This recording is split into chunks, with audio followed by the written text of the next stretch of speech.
Happy new moon, solar eclipse in Cancer, the summer solstice, big times right now. There's, I think, 6 planets retrograde, and obviously we've all seen what's going on in the world, so it's big times right now. And I'm actually really grateful for these 3 cards that came through today, because there was so much energy moving forward in the beginning, and that amount of energy cannot be sustained. It's not sustainable, just as capitalism is not sustainable and patriarchy is not sustainable and all of these other things that are oppressive and holding us back.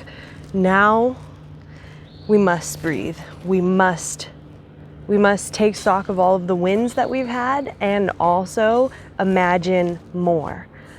Be willing to imagine more and accept more into our lives. So we've got the new time card, which below it says inner calm and balance. We've got the star card, and we've got the dragon, aka solar plexus chakra. So I want to start with the star card.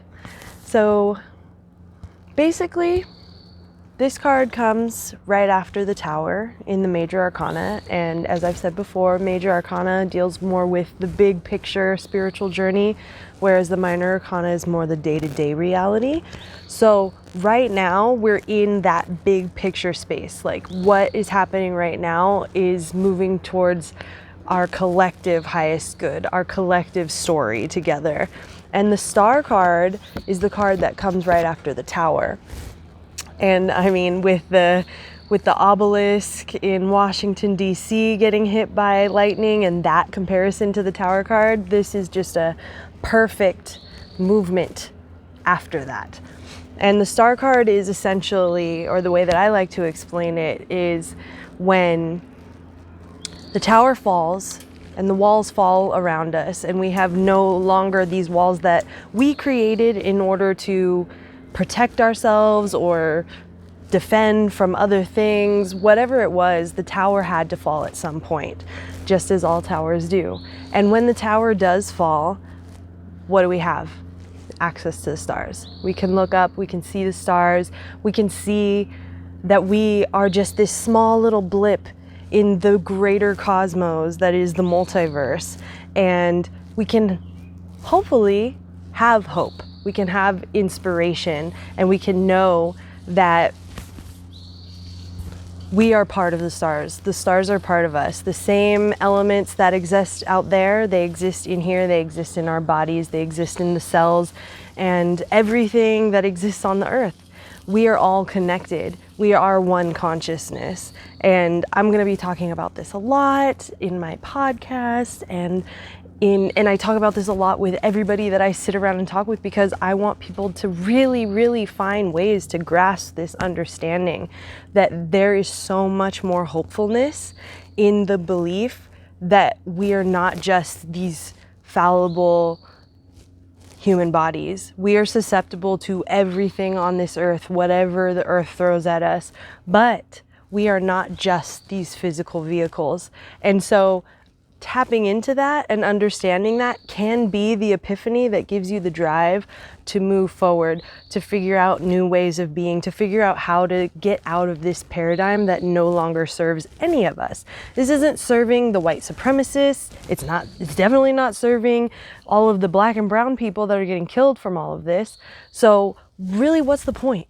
Like, the point is, we need to imagine something better. We need to imagine a world where we can coexist together in a more beneficial way, not just for ourselves, but for the entire planet. And this star card is just the beginning of that. It's not the end of the tarot deck. So, and even at the end of the tarot deck, it starts over again. So the point of it is this is a moment for clarity and hopefulness after the decay and fall of the old paradigm. And that's exactly what we're seeing around us right now. And so we really need to settle into the belief that there could be something better.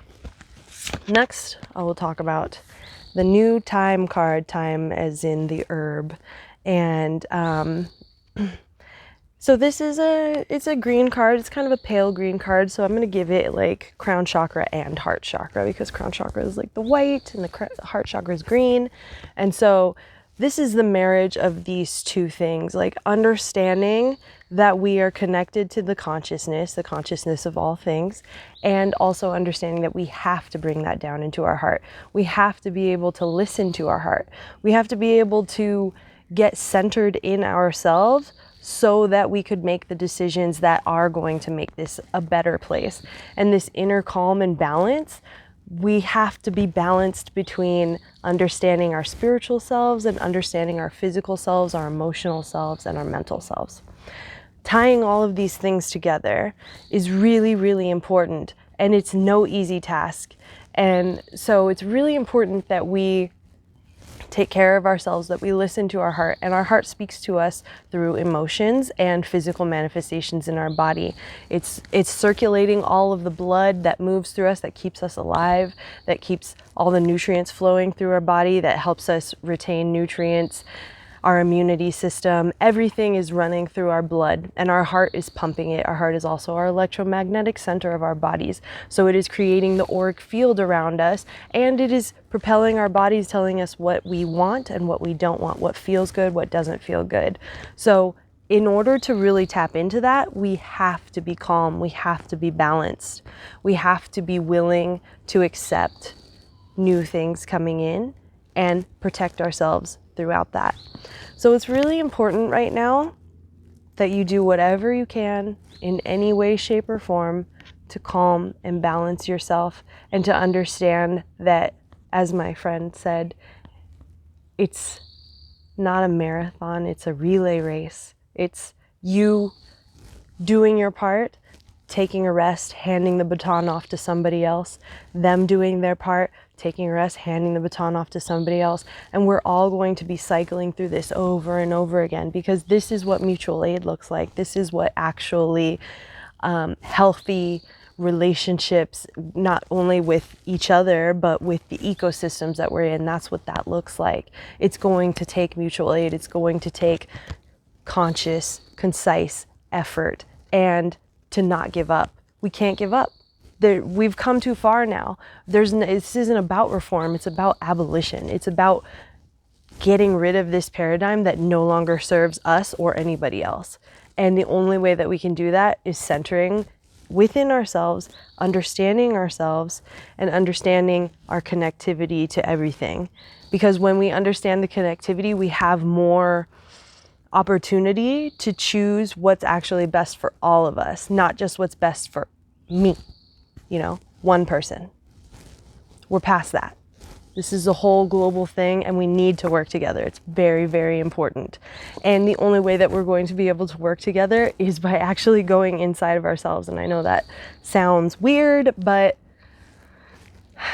that's the message I get over and over and over again. So I'm relaying it also to you. This last card, the solar plexus card, aka the dragon, is really asking us to step outside of our ego, to step outside of who we believe we are, if we are simply believing that we are just the physical manifestation of ourselves. Because again, as I was saying before, we are the one consciousness. We are actually everything. We are just a part of everything. We are a simple fractal of the larger fractal that is the organism of Earth. And if we can get on that page, if we can stop seeing ourselves as purely just the story of our lives, because we are more than that, ultimately it's going to do better for us. It's going to serve us and serve the world better. So, what do I mean stepping outside of our ego? It's understanding that what happens in our lives, whether it be good or bad, is meant to teach us something. It's meant to be a part of our journey, and through that journey, we act in a different way because of what we have learned. We have the opportunity to either choose to try and heal ourselves and heal our community and work together, or to stay in disease dis-ease and to give up, to not have hope, to not have resilience. And then we die and then we start over again, at least in my perspective. And so right now, we're really needing to get in touch with our gut, get in touch with our intuition, those gut feelings. The solar plexus is all about, like, our stomach is here, our intestines are here. This is the digestive system. This is how we take in our nutrients. This is how we utilize this section of our body to distribute the nutrients that keep our bodies alive. So it's really important that we get connected with this. And this is also the center of how we connect with each other. And the stories that we tell ourselves and the stories that we tell each other about ourselves. This is an opportunity for us to get clear sight, to really, and by clear sight, I don't mean eyeballs, I mean intuition. I mean checking in with, like, actually what feels good to us and what doesn't feel good to us. And in doing so, we have an opportunity to be better players in this story. And this is what we need right now. We, with everything that we have, need to balance ourselves, to release our egos, to release the need to control everything, because there's no control in this universe. We are just along for the ride, and we're doing the best we can with whatever we got and whatever lessons we have to learn from whatever we got. And we still, I'm not saying that we do not demand justice, that we do not demand what is owed and deserved to the people. What I'm saying is we have to tap into ourselves, and we have to believe that we are more than just this in order to stop being bowled over by the people and things that want to keep us disempowered because they feed off of our energy. It's so important to get centered in our energy, and that's what this inner calm and balance is. So we know how to center in our hearts, so we know what is right for us and what's not right for us, what we can deal with and what we will not deal with. And then we have to have hope and imagination for the future, and we have to really follow our gut, follow our instincts, follow what feels right to us, and don't waste any time on anything else, because we don't have time anymore. All we have is this new world that we're creating, and I am truly blessed to be creating this world with you. So thank you so much for watching, and I wish you the most calm and peace and love right now, because I know we really need it. So much love, and I'll see you next time.